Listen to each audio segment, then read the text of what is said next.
Namatay ang isang lalaking 15 anyos sa San Nicolas, Pangasinan matapos umanong pagsasaksakin ng isa ring menor de edad. Nahuli ang itinurong nanaksak habang hinahanap naman ang sinasabing nagplano sa krimen. Makibalita tayo kay Katrina Aquino ng GMA Dagupan. Halos hindi na raw mamukhaan ng kanyang inang 15 anyos niyang anak dahil sa mga tinamong saksak at pasa sa mukha. Namatay ang binata matapos tambangan habang naglalakad pa uwi kaninang madaling araw.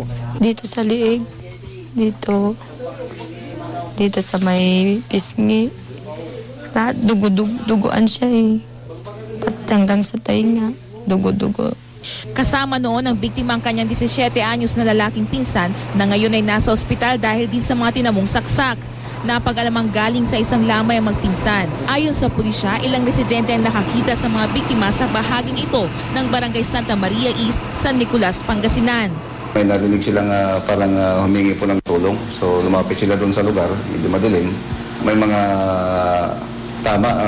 duguan na sila. Yung isa hindi na gumagalaw at yung isa ay yung humihingi po ng tulong. May mga tama sila na parang pinagpapalo sila ng matigas na bagay, pointed weapon, possibly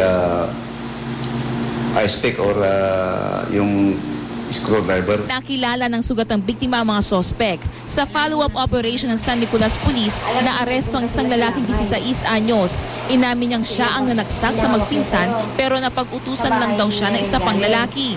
Sabi ng kasama ko, saksakin mo, kaya sinaksak ko.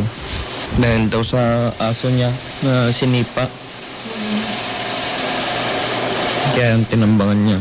Pinala na sa DSWD ang minor de edad na nasasangkot sa krimen. Patuloy namang tinutugis ang kasama niya na umano'y nagplano sa krimen dahil daw sa galit sa namatay na biktima. Reklamong murder at frustrated murder ang isinampa laban sa mga sospek. Katrina Aquino, Nagbabalita, Pilipinas.